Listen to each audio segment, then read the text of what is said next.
Assalomu alaykum hurmatli obunachilar. Navola mana bugungi videomizni olyapman. Bugun istoriya qo'yolmadim, sababi bugun do'konda ish juda ko'payib ketdi. O'shaning hisobiga istoriya ham, video ham ololmadim. Kommentariyada bittaki yozibdilar. Skuterimni bazareykasini yonkusi tushib ketgan, nima qilib ko'tarsa bo'ladi deyapti. Buni yonkusini ko'tarishning imkoni yo'q. Sababi bu elektron skuterlarda akkumulyatori одноразовый bo'ladi. Bu akkumulyatorlarni uyg'otishdi, ya'ni yonkusini balandlashdi. Bironta kislota quyib ham uyg'otib bo'lmaydi. Bu ustalar aytadi, uyg'otsa bo'ladi, yo'q, uyg'otib bo'lmaydi bu narsani. Chunki u yerda atalab shu одноразовый qilib chiqaradi, bizdan sotib olsin deb. O'shaning hisobiga uni yonkusini ko'tarib bo'lmaydi.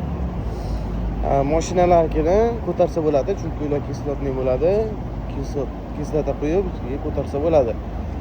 Skuterlarga gelivey bo'ladi. Gelivey bo'lgani hisobiga uni geli bizda ham yo'q. Uni gelini almashtirish uchun bolni ichini ochish kerak.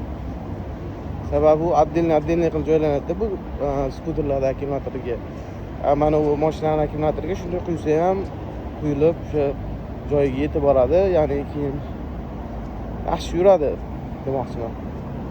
Xohlasa bugungi videomiz shundan iborat edi. Shu akamiz kommentariyaga to'liqroq ma'lumot berib yuboray dedim. Sog' bo'linglar, salomat bo'linglar. Xohlasa yangi videolarni yana qilamiz. Charchamanglar.